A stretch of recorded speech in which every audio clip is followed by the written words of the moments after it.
And let's think about that in historical perspective, right? Because we know, I mean, there are two historical points that might be interesting to think about as we think about race in this conversation. One, of course, is the racial history of gun control. You know, long history in this country of white gun ownership. The Ku Klux Klan Night Riders were enforcing white gun ownership. What were called black codes. You know, decades before that, you know, after the Civil War, only the black veterans got disarmed. You name it, all the way back to pre-colonial America. Carrying a gun has been a mark of white privilege. Then in 1965, 66, 67, 68, Huey Newton and Stokely Carmichael and Rat Brown and other people started saying, you know, Second Amendment applies to me also. And Malcolm X in that famous staged image of him standing by the window with the rifle.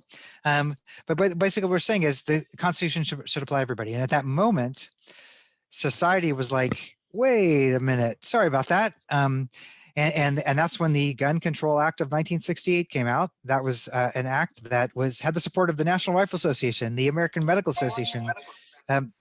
Sorry, Bobby. And any other association you can think of. And so there was a moment where when black men particularly started saying Second Amendment applies to me, all of a sudden people found gun control. That's the 1960s. A second moment I think that's important is when we started having open carry, particularly of long rifles.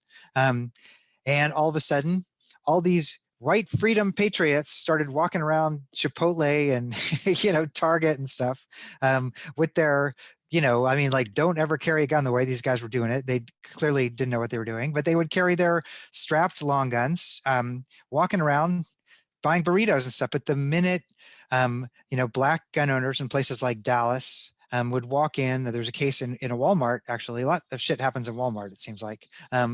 But he walked in with a holstered gun and got tackled and shot. And there's a zillion examples of that gun owners who were black were seen as threats. And so there's this divide between the white patriot and the black criminal or thug or something like that that just kind of leaves us at a particular crossroads. And so I guess the question really that is on my mind is this a different moment right now? Because we're going to let anybody and everybody buy and carry a gun.